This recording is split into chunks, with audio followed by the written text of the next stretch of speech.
Welcome to Oxford News This Week. I'm Elgin Nichols. And I'm Alexis Ware. In this week's news, DDA committee proposes placing a time limit on parking spaces downtown. Volunteers sought for a cleanup day, and Village places moratorium on marijuana business.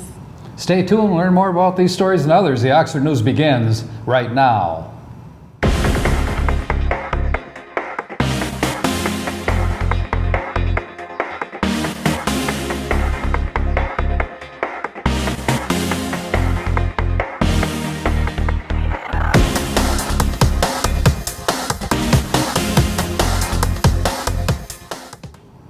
Addison officials voted 6-1 to oppose giving townships the option to create nonpartisan ballots for their elected positions. These include supervisor, clerk, treasurer, and trustee. The vote was in response to a request by the Michigan Township Association, MTA. The association is considering sending legislation to the state giving townships in the state the option to create nonpartisan ballots for township elected officials. If legislation is pursued, the matter would ultimately be decided by the Michigan State Legislature. This would only apply to local elections, not to national or state offices. The Village Council and Planning Commission had a joint meeting on April 16th. The council voted 3-2 to place an immediate 6-month moratorium on 6 types of commercial marijuana establishments. These establishments were allowed under the new state law legalizing marijuana. The 6 business types are grower, safety compliance facility, processor, micro business, retailer, and secure transporter. As part of the motion, Council directed planning commissioners to develop a framework regulating the time, place, and manner of operation for these facilities. The motion also authorized holding a town hall meeting to gather public input on the issue within 45 days. Oxford's Downtown Development Authority, the DDA, is considering asking the village to place a 2-hour time limit on some parking spaces in the downtown's 4 quadrants. Executive Director Glenn Pape says the DDA's ad hoc parking committee has proposed restricting the spaces closest to buildings in each quadrant to 2 hours between 8 a.m. and 6 p.m. 5 or 6 days a week. These 2-hour areas would also contain handicap spaces and a minimum of 4 15-minute spaces per lot. Proposal is to prevent business owners and employees from parking in the spaces nearest to the stores and restaurants for an entire day. Before the parking proposal is presented to council, Pape says the plan is to have 2 public meetings where business owners and residents can review the measure. At night, folks have been known to paint the town red by hopping from bar to bar in downtown Oxford. Executive Director of the DDA, Glenn Pape, is hoping to find volunteers to paint the town black on Saturday, May 4th. The DDA's community cleanup goes from 10 a.m. to 4 p.m. The cleanup walk will take place within the 4 quadrants that make up downtown's historic district. Volunteers are needed to rake, weed, and mulch the landscape beds in the parking areas. Pape says benches, trash receptacles, planters, and the fence that surrounds Centennial Park need to be repainted black. Volunteers can register at Facebook called the Oxford Community Forum. A link can be found on the Sign Up Genius website. Oxford Village is moving their offices at 22 West Burdick Street, but not far. During a special meeting at April 16th, Council voted 4-0 to move the manager, clerk, treasurer, and other staff members into the vacant Township Parks and Recreation space located in the West Wing. Village President Joe Frost said he wants the village to formulate a plan to renovate and lease the old township space. New equipment is coming to the Addison Township Fire Department. A new ambulance, thermal imaging camera, and 10 sets of turnout gear were unanimously approved by the Addison Township Board for purchase. The Fire Board did not vote on the purchases due to lack of quorum at its March 19th meeting, as it usually does. Chairman on the board, Mark Smith, sent a letter saying encourage Addison Township Board members to vote on the purchases on April 15th, citing a sensitive time frame. Prior to last week, Laurel Holt had never run a marathon. Well, that's changed. On April 15th, Holt was one of over 27,000 runners who participated in the 103rd Boston Marathon. She ran the 26-mile course in 4 hours, 45 minutes, and 46 seconds. Not bad. Holt was part of the Miles for Miracles team, a group of 190 runners and around 140 patient partners dedicated to raising funds for Boston Children's Hospital. The hospital twice saved her daughter's life. The money raised is going to the hospital's Every Child Fund. This fund provides patients' families with housing, meal, and parking vouchers, and more. The fund also benefits the Pediatric Research Center as it seeks new treatments and cures. Dr. Frey Hansen visited the Clear Lake Green Team along with Girl Scouts and Daisies on April 18th. The kids enthusiastically told Hansen about their favorite vegetables and asked questions about organic farming. Following Hansen's presentation, Green Team advisor Danielle Corrigan took the kids outside to grow plants of their own. Over the years, local scouts working to attain the rank of Eagle Scout have made numerous improvements to the Pollyant Trail. Now, Life Scout Max Charlton is making his mark on the park. For his Eagle Scout project, Charlton is installing 18-mile markers ranging from 0 to 16. Charlton raised approximately $2,000 to take his miles marker project from concept to reality. He believes the Pollyant Trail is an important part of this area because it links communities together and it brings a lot of people into town. A group of 7th and 5th graders from Kingsbury Country Day School will pack their bags and head to the Global Destination Imagination Competition next month. This brings schools from all over the world together to compete in STEM-related science, technology, engineering, and math challenges. After the students work hard, they are doing a number of fundraisers for Globals, one of which is a GoFundMe at gofundme.com/students achieving their dreams. Well, Alexis, what do you think? Okay. Now, I want to talk about little critters because when I came into the station this morning, there's a couple of little ducks crossing the road. So I hope you folks will be careful, watch out for the little people. That might be a consideration. Now, I'm saying spring comes and spring goes, and where we're at, spring apparently is going, right? And winter is coming back. Actually, the competition tomorrow may or may not be canceled because of the snow hitting, and we have to be outside all day. So what kind of competition is that? It's actually a track competition. It's one of their big ones, so I don't know if it's actually going to be canceled or if we're just not going to be able to attend it because of the weather forecast. That's the high school track? Yeah, 27 schools are meeting at Oxford High School this Saturday. So. Well, Alexis does all the reporting, of course, for the school activities that go on over there, so she would be the person to know. Yeah, I will be there, rain, shine, or snow, but it'd be interesting to see. Until then, watch out for the little things, and people as well. Okay. And that's it for Oxford News this week. If you would like to learn more about these stories and others, you can pick up a copy of the Oxford Leader, or better yet, you can catch us on our website at occtv.org, on YouTube, and of course, your regular cable channel, Spectrum 191 and Channel 99. Coming up soon, OCTV's very own Cody Wright with school sports and schooling around, covering local schools with none other than Alexis Ware. And you don't want to miss Auto Talk and Science in the News with Dave Kenny. I'm Alexis Ware. Thanks for watching Oxford News this week. And I'm Elgin Nichols. Remember, always be kind to your friends and neighbors, and thanks for watching. Good job. There's a lot of history to Oxford. Hidden around every corner, deep in every crack, and sometimes right in front of you, waiting to be discovered. If you just dig a little, you'll find the great history of our beautiful town. Welcome to Historic Oxford.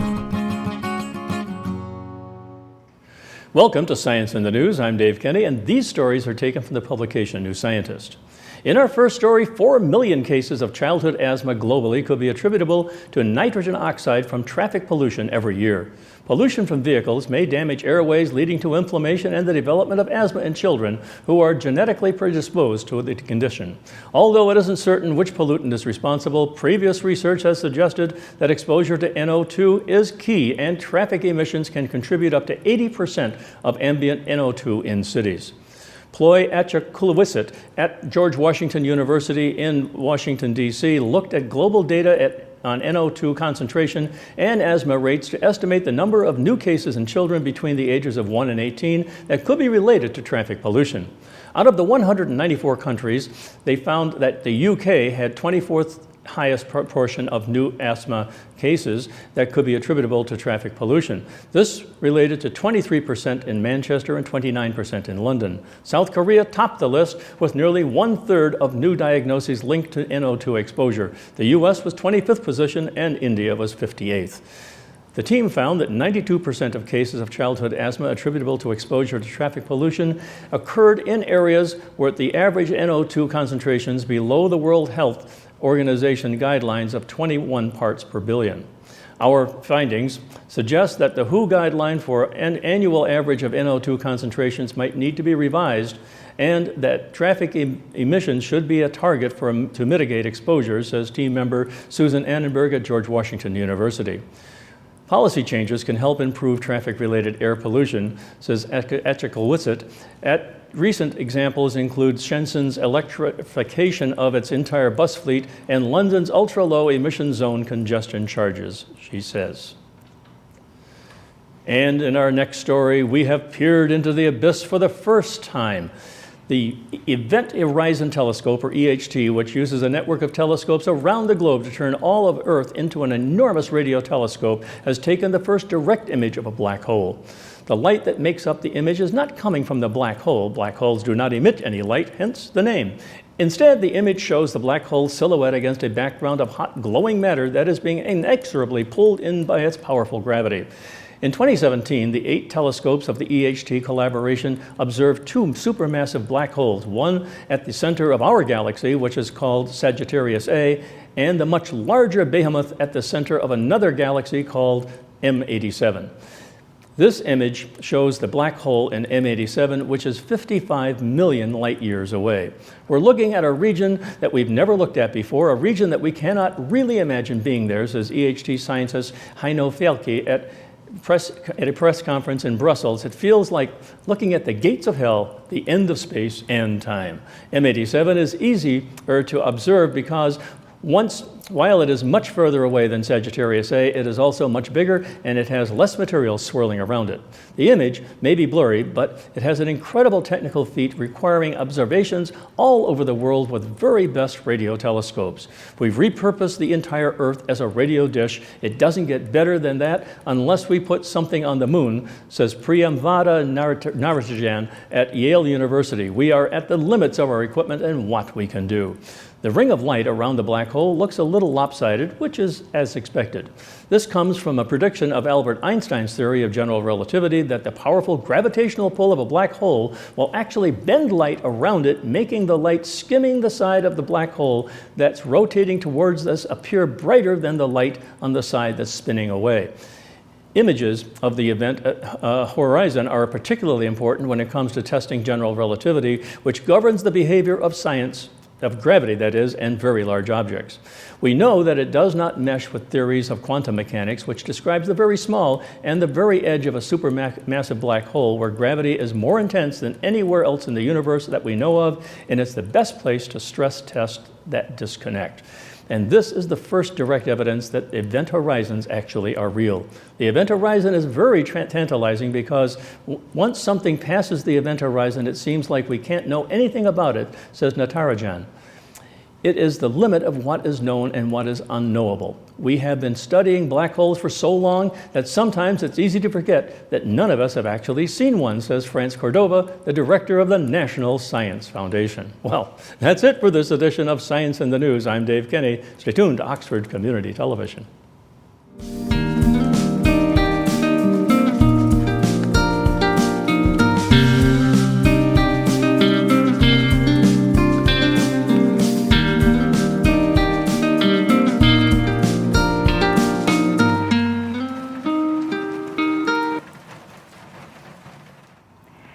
and welcome back to School News. Last week was pretty busy with Earth Day events district-wide, so stay tuned for coverage of all of those events on the Schooling Around segment. This week we close out the month of April and enter May, where the seniors start all of their senior activities. Starting with the school schedule for this week, today, April 29th, the 3rd and 4th graders of Lakeville Elementary have their grade concert. Tuesday is Oxford Virtual Academy's informational webinar, and OHS is having their spring performance from 7 to 9 p.m. Wednesday is the first day of May, and the Oxford Elementary School is kicking it off with their Troubadours Assembly from 9:30 a.m. until 11. Thursday, May 2nd, is an important day with a policy committee review meeting at the Board of Education office at 9:30 a.m. Bridges has their senior banquet at the Rio on Main in Lake Orion starting at 3 until 5. Friday, all Oxford schools' early college applications are due, and the STAT Band Festival starts at 3 p.m. and again on Saturday. Sunday is going to be a big day for OHS athletes with awards being held from 5 until 7 p.m. Next week starts off slow with no events on the schedule for Monday. Tuesday, May 7th, Lakeville's Dentist RS event is happening all day, and OHS senior outstanding obligations are due. Wednesday, May 8th is a day all for the seniors of Oxford High School, with it being their last full day of school. Caps and gowns are being distributed between 8:45 a.m. and 10:15. It's also the senior breakfast and the seniors clap out. On May 8th, the students of leadership are putting on OHS Spring Carnival during 11 a.m. and 12:30 on the blue turf. Thursday is the senior commencement speaker auditions and senior exams. On this day, Bridges Day School are also having their senior clap out from 2:15 until 2:30, and OVA is having an open house starting at 6:30.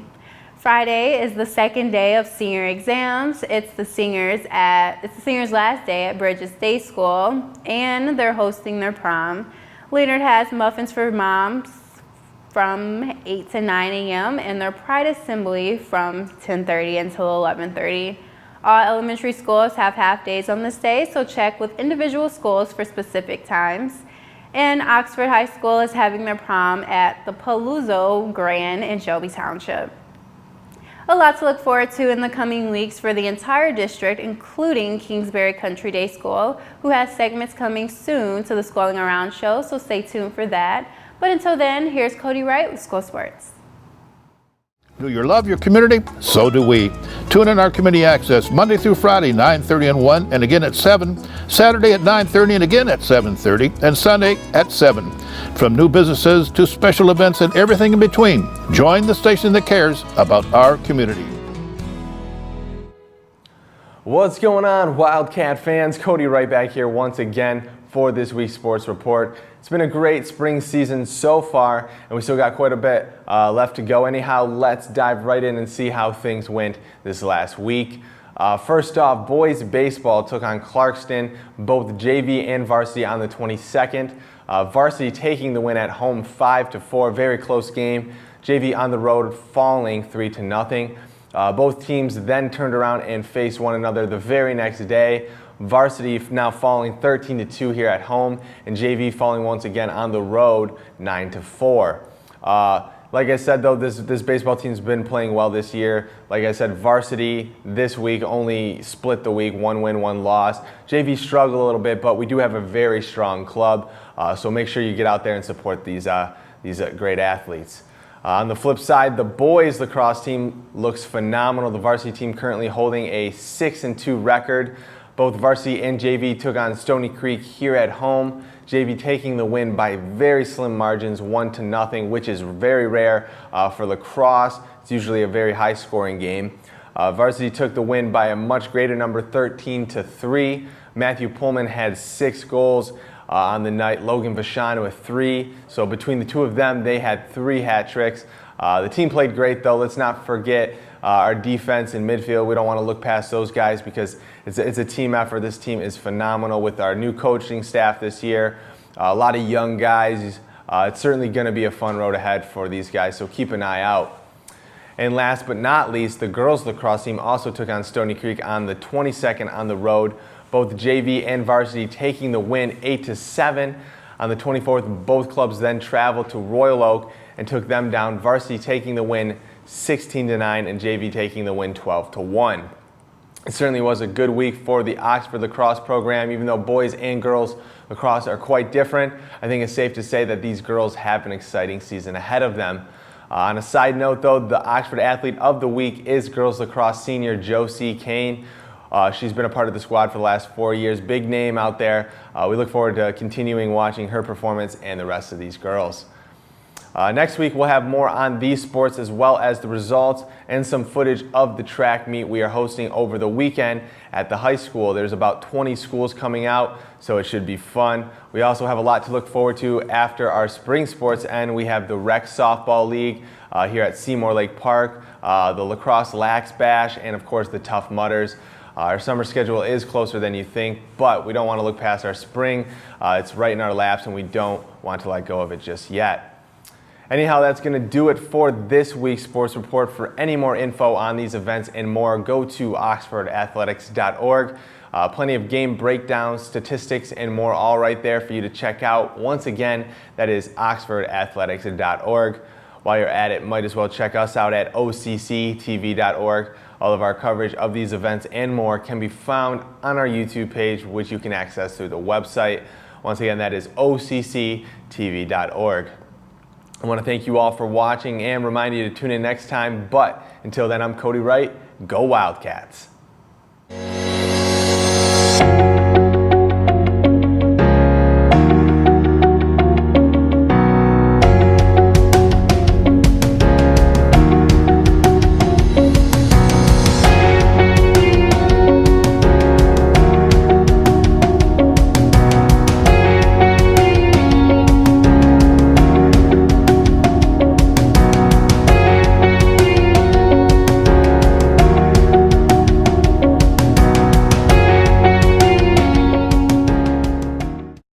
Welcome to this edition of Auto Talk. I'm Dave Kenny, and these stories are taken from the publication Automotive News.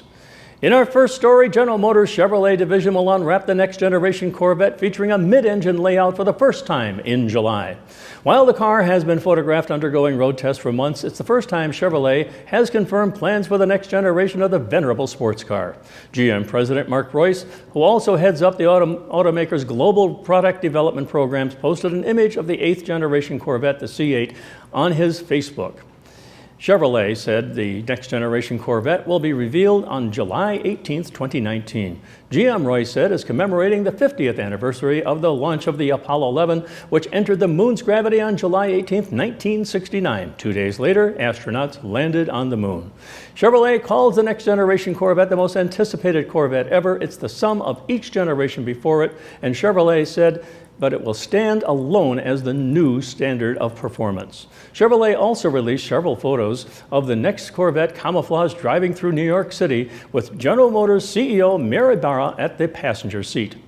GM said the last 7th generation Corvette, a black 2019 Z06 model, will be auctioned off June 28th to benefit charity.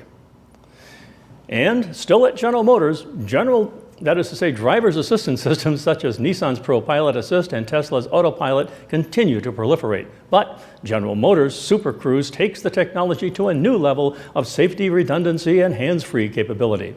GM selected Cadillac to roll out the system on the 2018 CT6. Now it's ready to proliferate. Cadillac hails Super Cruise as the world's first true hands-free driver assistant feature and incorporated a host of cameras, radar, and sensors into the system to enable the vehicle to drive itself on LiDAR-mapped divided highways. The use of mapping and a driver's monitoring system includes a steering console mounted camera allowing drivers to take hands off the wheel, unlike other systems that require drivers to check in by touching the wheel to ensure that they are remaining attentive. Customers can drive hands-free on more than 130,000 miles of limited access freeways in the US and Canada. The system keeps drivers engaged through a light bar on the steering wheel and detects when they may need to pay more attention to the road. GM had been developing Super Cruise for more than 5 years before launching it on a high-end model such as the CT6. The automaker was routinely updating Super Cruise as it begins spreading the system across Cadillac's lineup in 2020. Other brands, if not all of GM's vehicles, are expected to eventually offer the system. And on the recall front, Ford Motor Company is recalling about 327,000 pickups equipped with engine block heaters because cable splice connectors might have been inadvertently damaged during a service procedure for a previous recall and now pose a fire risk. The affected F-150 and Super Duty trucks are a subset of the 874,000 vehicles recalled during a December 2018 recall to fix a wiring problem. So far, there is no immediate fix available. Ford said in a statement that it's aware of a fire in the United States and one in Canada that may be related to a block heater usage following successful completion of the 2018 recall. Ford is also aware of an additional report of fire in Canada, which led to the initial recall last year.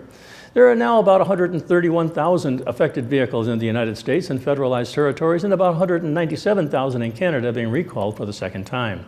Affected vehicles include the 2015 to 2019 Ford F-150 vehicles built at a Dearborn truck plant in Michigan from March 18, 2014 to November 17, 2018, and at Kansas City Assembly Plant from August 21, 2014 to November 17, 2018. And also 2017 to 2019 Ford F-Series Super Duty vehicles built at Ohio Assembly Plant from February 5, 2016 to November 17, 2018, at Kentucky Truck Plant from October 8, 2015 to November 17, 2018. Ford warns a damaged block heater cable can cause an array of problems for the truck's owner. Problems include an inoperative engine block heater, tripping of household breakers or GFCI equipped outlets, or a resistive short, which can increase the risk of overheated or melted wiring and fire while the vehicle is parked and the block heater is plugged in. Dealers will disable the vehicle's engine block heater cable by cutting off the plug and prongs and sealing the end cap with silicone sealant. Customers will be notified when an engine block replacement cable is available. Well, that's it for this edition of Auto Talk. I'm Dave Kenny, and as always, may the wind be at your back as you cruise down life's highways.